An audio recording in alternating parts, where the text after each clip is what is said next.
A long, long time ago, when most of the world was young, and folk did what they liked because all things were good, there lived a boy called Jack. His father was bedridden, and his mother, a good soul, was busy early morns and late eyes planning and placing how to support her sick husband and her young son by selling milk and butter, which Milky White, the beautiful cow, gave them without a stint. For it was summertime. When winter came on, the herbs of the fields took refuge from the frost in the warm earth, and though his mother sent Jack to gather what fodder he could get in the hedgerows, he came back as often as not with a very empty sack, for Jack's eyes were so often full of wonder at all the things he saw that sometimes he forgot to work. So it came to pass that one morning Milky White gave no milk at all, not one drain. Then the good, hard-working mother threw her apron over her head and sobbed. What shall we do? What shall we do? What shall we do? What shall we do? Now Jack loved his mother. Besides, he felt just a bit sneaky as being such a big boy and doing so little help. So he said, cheer up, I'll go and get some work somewhere. And he felt as he spoke as if he would work his fingers to the bone. But the good woman shook her head mournfully. You've tried that before, Jack, she said, and nobody would keep you. You are quite a good lad, but your wits go a wool gathering. No, we must sell Milky White and live on the money. It is no use crying over milk that is not here to spill. You see, she was a wise as well as hard-working woman, and Jack's spirits rose. Just so, he cried. We'll sell Milky White and be richer than ever. It's an ill wind that blows no good. So, as it's market day, I'll just take her there, and we shall see what we shall see. But, began his mother. But doesn't butter parsnips, laughed Jack. Trust me to make a good bargain. So, as it was washing day and her sick husband was more ailing than usual, his mother let Jack off to sell the cow. No less than 10 pounds, she bawled after he returned to the corner. 10 pounds indeed. Jack had made up his mind to 20 solid golden sovereigns. He was just settling what he should buy his mother as a faring out of the money, when he saw a queer old man on the road. He called out, "Good morning, Jack." "Good morning," replied Jack, with a polite bow, wondering how the queer old man happened to know his name, though to be sure, Jack's were as plentiful as blackberries. And where may you be going? Asked the queer little old man. Jack wondered again. He was always wondering, what the queer little old man had to do with it. But Bean was always polite. He replied, "I am going to the market to sell my Milky White, and I mean to make a good bargain." So you will, chuckled the queer little old man. "You look the sort of chap for it. I bet you know how many beans make 5. 2 in each hand and 1 in my mouth," answered Jack weedily. He really was as sharp as a needle. Just so, chuckled the queer little old man, and as he spoke, he drew out of his pocket 5 beans. "Well, here they are, so give us Milky White." Jack was so flabbergasted that he stood with his mouth open, as if he expected a 5th bean to fly into it. "What?" he said at last. "My Milky White for 5 common beans? Not if I know it." "But they aren't common beans," put in the queer little old man, and there was a queer little smile on his queer little face. "If you plant these beans overnight, by morning they will have grown up right into the very sky." Jack was too flabbergasted this time to even open his mouth. His eyes opened instead. "Did you say right up into the very sky?" he asked at last. For see you, Jack had wondered more about the sky than anything else. Right up into the very sky, repeated the queer old man with a nod between each word. It's a good bargain, Jack, and as fair plays a jewel. If they don't, why, meet me here tomorrow morning, and you shall have Milky White back again. Will that please you? Right as a trivet, cried Jack, without stopping to think, and the next moment he found himself standing on an empty road. Two in each hand and one in my mouth, repeated Jack. That is what I said and what I'll do. Everything in order. And if what the queer little old man said isn't true, I shall get Milky White back tomorrow morning. So whistling and munching, the bean had trudged home cheerfully, wondering what the sky would be like if he ever got there. "What a long time you've been," exclaimed the mother, who was watching anxiously for him at the gate. "It is past sunsetting, but I see you have sold Milky White. Tell me quick how much you've got for her." "You'll never guess," began Jack. "Oh, the mercy! You didn't say so," interrupted the good woman. "And I'm boarded all day. At least they should take you in. What was it, 10 pounds? 15? Sure it can't be 20. Jack held out the beans triumphantly. "There," he said, "that's what I got for her. And a jolly good bargain, too." It was his mother's turn to be flabbergasted, but all she said was, What? Them beans? "Yes," replied Jack, beginning to doubt his own wisdom, "but they're magic beans. If you plant them overnight, by morning they'll grow right up into the sky."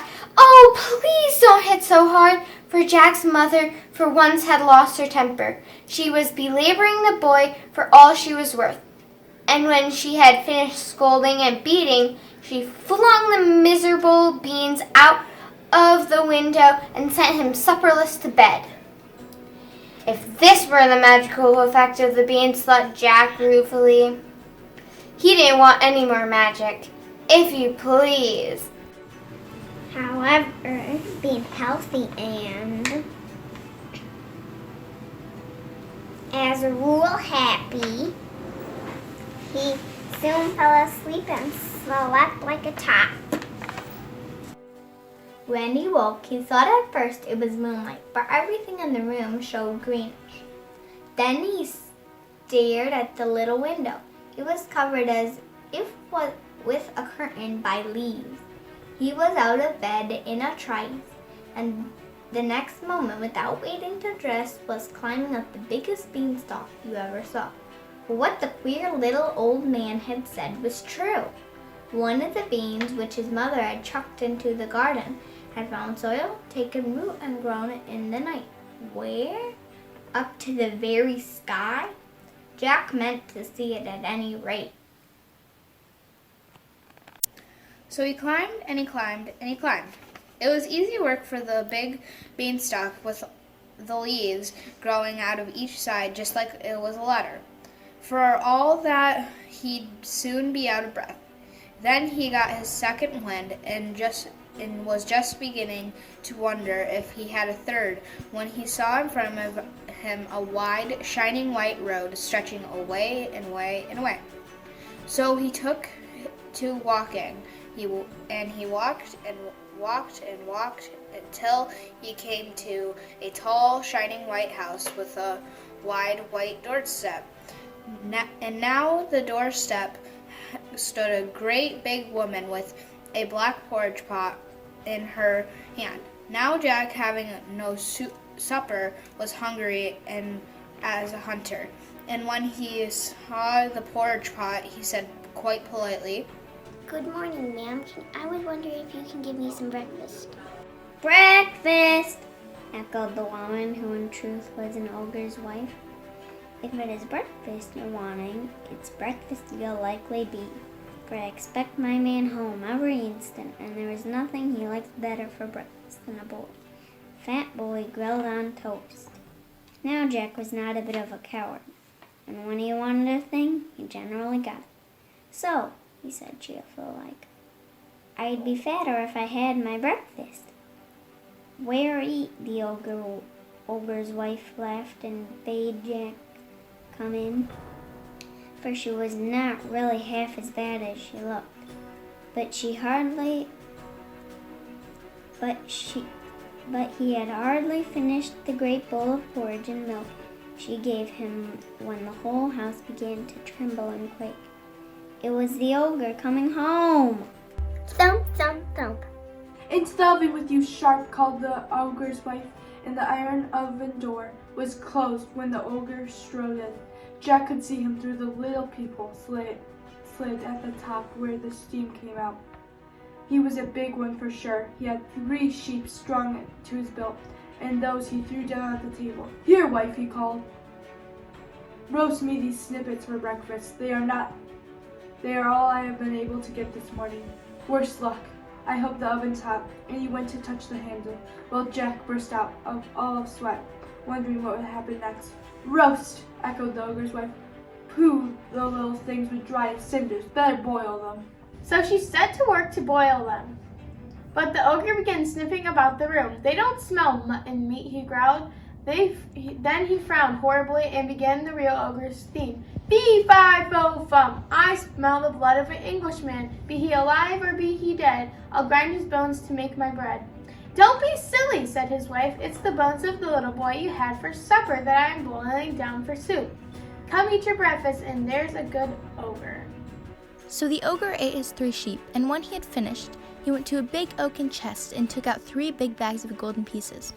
These he put on the table and began to count their contents while his wife cleared away the remains of breakfast. By and by, he began to nod and then snore. He snored so loud the house quivered.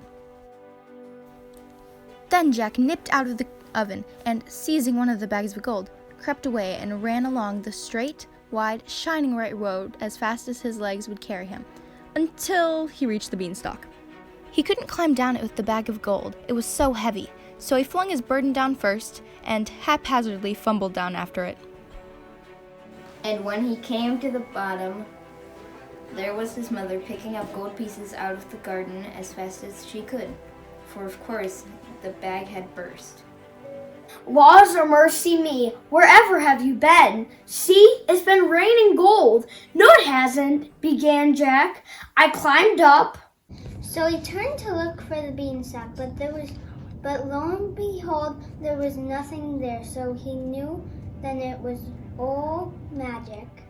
After they lived happily on the gold pieces for a long time, and the bedouin father got all sorts of nice things to eat, but at last a day came when Jack's mother showed a doleful face as she put a big yellow sovereign into Jack's hand and bade him careful be marketing, because there was not one more of the coffer. After that, they must starve. That night, Jack went supperless to bed of his own accord. If he couldn't make money, he thought, at any rate, he could eat less money. It was a shame for a big boy to stuff himself and bring no grist to the mill. He slept like a top, as boys do when they don't eat themselves, and when he woke. Hey presto, the whole room showed greenish in the curtain of leaves over the window. Another bean had grown in the night, and Jack was up it like a lamp lighter before you could say knife. This time, he didn't take nearly so long climbing until he reached a straight, wide, white road, and in a trice, he found himself between the tall white house, where on the wide white steps, the ogre's wife was standing with a black porridge pot in her hands. And this time, Jack was as bold as brass. "Good morning, he said. "I've come to ask you for breakfast, for I had no supper, and I'm as hungry as a hunter." "Go away, bad boy," replied the ogre's wife. "Last time I gave the boy my breakfast, my man missed a whole bag of gold. I believe you are the same boy." "Maybe I am, maybe I'm not," said Jack with a laugh. "I'll tell you true when I've had my breakfast, but not till then." So the ogre's wife, who was dreadfully curious, gave him a big bowl of porridge. But before he had half finished it, he heard the ogre coming. Thump, thump, thump. In with you to the oven, shrieked the ogre's wife. You shall tell me when he has gone to sleep. This time Jack saw through the steam pipe hole that the ogre had 3 fat calves strung to his belt. Better luck today, wife, he cried. And his voice shook the house. Quick, roast these trifles for my breakfast. Hope the oven's hot. And he felt the handle of the door, but his wife cried out sharply, Roast? Why, you'd have to wait hours before they were done. I'll broil them. See how bright the fire is?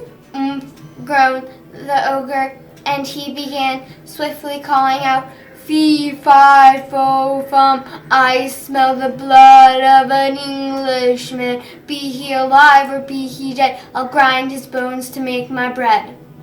Traddle, said the ogre's wife. It's only the bones of the boy you had last week that I put in the pig bucket, said the ogre harshly, but he ate the boiled calf. And then he said to his wife, Bring me the hen that lays the golden eggs. I want to see gold. So the ogre's wife brought him a great big black hen with a shiny red comb.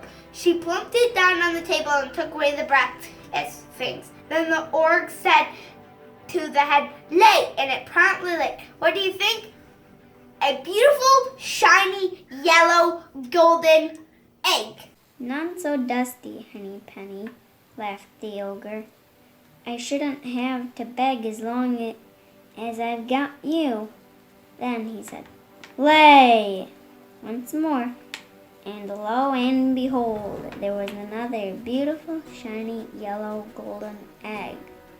Jack could hardly believe his eyes and made up his mind that he would have that hen, come what might. So when the ogre began to doze, he just out like a flash from this oven side, seized the hen and ran for his life. But you see, he reckoned without his prize, for hens, always cackle when they leave their nests after laying an egg, and this one set up a scream that woke the ogre. Where's my hen? He shouted, and his wife came rushing in, and they both rushed to the door. But Jack had got the better of them by a good start, and all they could see was a little figure right down the right road, holding a big, scrawny, cackling, fluttering black hen by the legs. How Jack got down the beanstalk, he never knew. It was all wings and leaves and feathers and cacklings. But get down he did, and there was his mother wondering if the sky was going to fall. But the very moment Jack touched the ground, he called out, Lay! And the black hen ceased cackling, and laid a great big shiny yellow golden egg. So everyone was satisfied, and from that moment everybody had everything that money could buy. For whenever they wanted anything, they just said lay, and the black hen provided them with gold. But Jack began to wonder if he couldn't find something else besides money in the sky. So one fine moonlight midsummer night, he refused his supper, and before he went to bed, stole out of the garden with a big watering can and watered the ground under his window. For, thought he, there must be 2 more beans somewhere, and perhaps it's too dry for them to grow. Then he slept like a top. And lo and behold, when he woke up, there was a green light shimmering through his room. And there he was in an instant on the beanstalk, climbing for all he was worth. But this time he knew better than to ask for his breakfast, for the ogre's wife would be sure to recognize him. So he just hid in some bushes beside the great white house, till he saw her in the scullery. Then he slipped out and hid himself in the copper, for he knew she would be sure to look in the oven first thing. And by he heard thump, thump, thump. And peeping through a crack in the copper lid, he could see the ogre stalking with 3 huge oxen strung at his belt. But this time, no sooner had the ogre got into the house, he began shouting, "Fee, fi, fo, fum! I smell the blood of an Englishman. But he alive, or be he dead, I'll grind his bones to make my bread." For see you, the copper lid didn't fit tight in the oven door, and the ogres have noses like the dogs for scent. Well, I declare, so do I. It was that horrid boy who stole the gold and the hen. If so, he hid in the oven. But when she opened the door, lo and behold, Jack wasn't there, only some joints of meat roasting and sizzling away. Then she laughed and said, "You and me be fools for sure. Why, it's the boy you caught last night as I was getting ready for your breakfast." "Yes, we be fools to take dead meat for live flesh, so eat your breakfast. There's a good ogre." But the ogre, though he enjoyed roast boy very much, wasn't satisfied, and every now and then he would burst out with "Fee, fi, fo, fum!" and get up and search the cupboards, keeping Jack in a fever of fear, lest he should think of the copper. But he didn't, and when he had finished his breakfast, he called out to his wife, "Bring me my magic harp. I want to be amused." So she brought out a little harp and put it on the table, and the ogre went back in his chair and said lazily, "Sing!" Lo and behold, the harp had begun to sing. If you want to know what it sang about, why, it sang about everything. And it sang beautifully, that Jack forgot to be frightened, and the ogre forgot to think of fee, fi, fo, fum, and fell asleep, and did not snore. Then Jack stole out of the copper like a mouse and clapped hands and knees to the table, raised himself ever so softly, and laid hold of the magic harp, for he was determined to have it. But no sooner had he touched it than it cried out loud, "Master, master!" So the ogre woke up and saw Jack making off and rushed after him. My goodness, it was a race. Jack was nimble, but the ogre's stride was twice as long. So though Jack turned and twisted and doubled like a hare, yet at last when he got to the beanstalk, the ogre was not a dozen yards behind him. There wasn't time to think. So Jack flung himself onto the stalk and began to go down as fast as he could, while the harp kept calling, "Master, master!" at the very top of his voice. He only got down about a quarter of the way when there was the most awful lurch you can think of, and Jack nearly fell off the beanstalk. It was the ogre beginning to climb down, and his weight made the stalk sway like a tree in a storm. Then Jack knew it was life or death. And he climbed down faster and faster. As he climbed, he shouted, "Mother, mother, bring an axe, bring an axe!" Now his mother, as luck would have it, was in the backyard chopping wood, and she ran out thinking that this time the sky must have fallen. Just at that moment, Jack touched ground, and he flung down the harp, which immediately began to sing all sorts of beautiful things, and he seized the axe and gave a great chop at the beanstalk, which shook and swayed and bent like barley before a breeze. "Have a care!" shouted the ogre, clinking on as hard as he could. But Jack did have a care, and he dealt the beanstalk such a shrewd blow that the whole of it, ogre and all, came toppling down, and of course the ogre broke his crown, so that he died on the spot. After that, everyone was quite happy, for they had gold to spare, and if the bedridden father was dulled, Jack just brought out the harp and said, "Sing!" and lo and behold, it sang about everything under the sun. So Jack ceased wondering so much and became quite a useful person. And the last bean still hadn't grown yet. It was still in the garden. I wonder if it will ever grow. And what little child will climb its beanstalk into the sky, and what will that child find? Pretty